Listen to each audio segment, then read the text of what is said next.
Gelsem ucadan desem sesim titreyer. Bazen içim dolur gafil, hiç kim bilmez, hiç kim görmez. Senin yerin boş kalmayıp sadece dolmur eçneyle. Her şey yerindedir güya ama dünya biraz eskiktir elə. Danışmaq istəyirəm bəzən, heç kim səni əvəz etmir.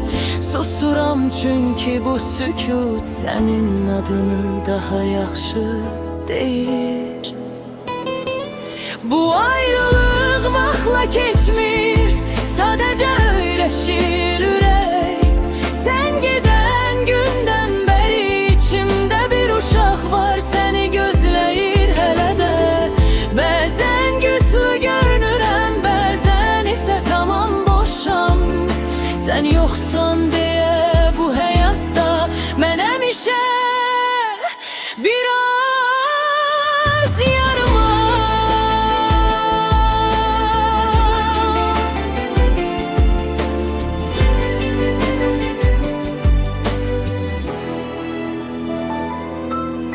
Hamı gedir, hamı qayıdır, sən isə başqa yoldasan. Hər xatirə səninlə bağlı, hər dua yarımçıq qalan səsdən. Darxıram ama elə darxıram ki bu darıxmaq sözə sığmır. Səni xatırlamaq ağrıtmır, səni hiss etməmə yandırır. Deyirlər zaman sağaldır, yalan deyil sadəcə dəyişir.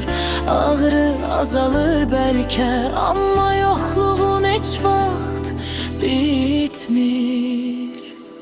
Bu ayrılıq sonluq deyil, sadəcə məsafəsiz uzaqlıqdır.